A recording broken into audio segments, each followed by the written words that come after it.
திருவண்ணாமலை கலைஞர் நூற்றாண்டு புதிய பேருந்து நிலையத்தில் அனைத்து பேருந்துகளும் இயக்கப்பட்டு வரும் நிலையில் எந்த ஊருக்கு செல்லும் பேருந்து எந்த தளத்தில் இருந்து புறப்படுகிறது என்பது தெரியாமல் பொதுமக்களும் பேருந்து பயணிகளும் கடும் அவதியடைந்து வருகின்றனர். திருவண்ணாமலை பழைய மத்திய பேருந்து நிலையத்திலிருந்து செங்கம், சேலம், காஞ்சிபுரம், வேலூர் உள்ளிட்ட பகுதிகளுக்கு செல்லும் பேருந்துகள் இயக்கப்பட்டு வந்த நிலையில் கடந்த ஜூலை 13ஆம் தேதி முதல் அனைத்து பேருந்துகளும் சோதனை அடிப்படையில் கலைஞர் நூற்றாண்டு புதிய பேருந்து நிலையத்திலிருந்து இயக்கப்படும் என்று மாவட்ட ஆட்சியர் உத்தரவிட்டிருந்தார். அதன்படி தற்போது அனைத்து பேருந்துகளும் கலைஞர் நூற்றாண்டு புதிய பேருந்து நிலையத்திலிருந்து இயக்கப்பட்டு வருகின்றன.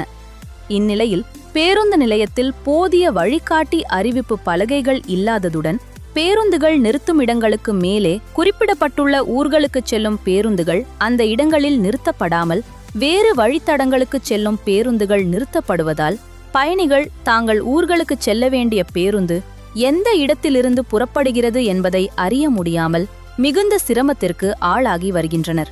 இதனால் பேருந்து நிலையத்திற்கு வருகை தரும் முதியவர்கள், கர்ப்பிணி பெண்கள், மாற்றுத்திறனாளிகள், சிறுவர்களுடன் வரும் பெற்றோர் உள்ளிட்டோர் அதிக அளவில் பாதிக்கப்பட்டு வருகின்றனர். மேலும் முறையான முன்னேற்பாடுகள் இல்லாததால் பேருந்துகள் நிறுத்தப்படும் இடத்தை கண்டறிய முடியாமல் பயணிகள் பேருந்து நிலையம் முழுவதும் அங்குமிங்கும் சுற்றி அலையும் நிலை ஏற்பட்டுள்ளது.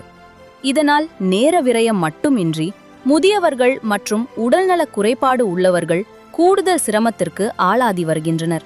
எனவே இந்த பிரச்சனையை மாவட்ட நிர்வாகம் உடனடியாக கவனத்தில் கொண்டு ஒவ்வொரு வழித்தடத்திற்கும் நிரந்தர பேருந்து நிறுத்துமிடங்களை ஒதுக்கி தெளிவான வழிகாட்டி அறிவிப்பு பலகைகளை அமைக்க வேண்டும் எனவும் போக்குவரத்து துறை சார்பில் தேவையான இடங்களில் அலுவலர்கள் மற்றும் பணியாளர்களை நியமித்து பொதுமக்கள் மற்றும் பேருந்து பயணிகளுக்கு உரிய வழிகாட்டுதலை வழங்க நடவடிக்கை எடுக்க வேண்டும் என்று சமூக ஆர்வலர்கள் வலியுறுத்தியுள்ளனர்.